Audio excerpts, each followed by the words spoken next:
Okay, so I decided to do one more example, and I noticed there's another concept, so I'm going to make this a part 3 video, unfortunately for you guys. You can watch it at your own time, though, and take your time. All right, so let me do another one for you.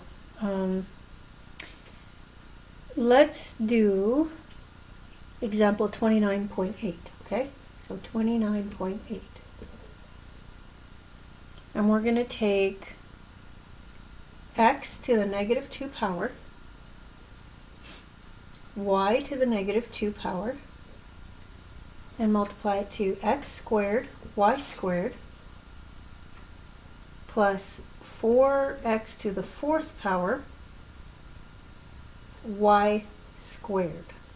Let me check that work. This is x2, y2, x,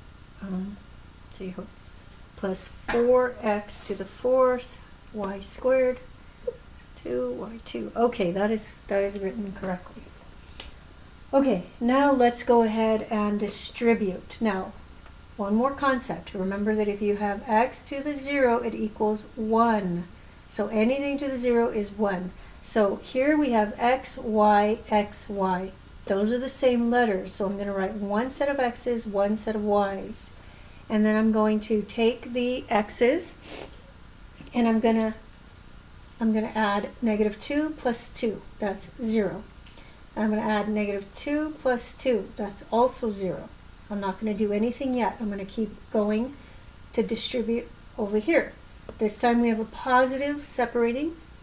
And we're going to say I have x's and y's again, and there's a coefficient of 4. You always have to put the 4 first. Coefficients always go, numerical coefficients always go in front of variables, so we put a 4. And then we're going to write our set of x's and our set of y's. We got lucky in this problem, there's no other letters. Then we're going to say there's negative 2 plus 4, so 4 minus 2 is 2. And then negative 2 plus 2 is 0. Okay, now I'm going to simplify this further. Anything to the 0 power is 1. So this problem says 1 times 1. We know that is 1.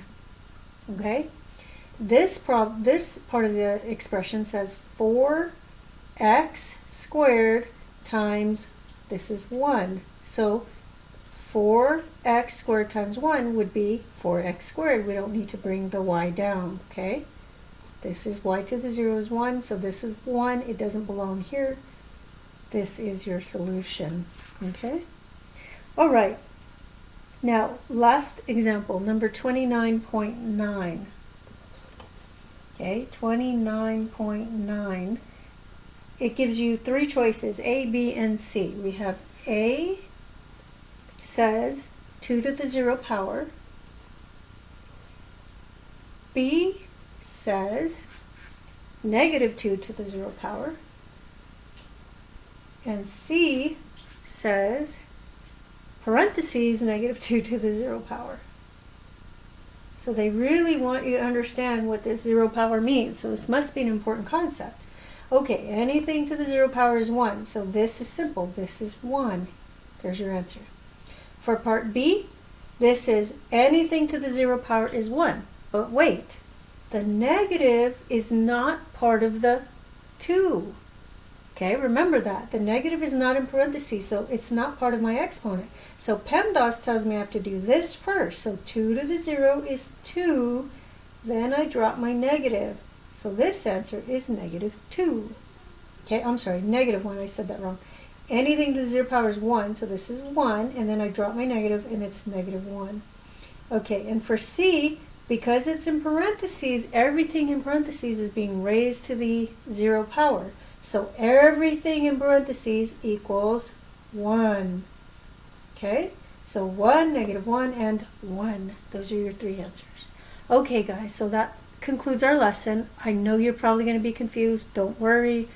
Give me a call.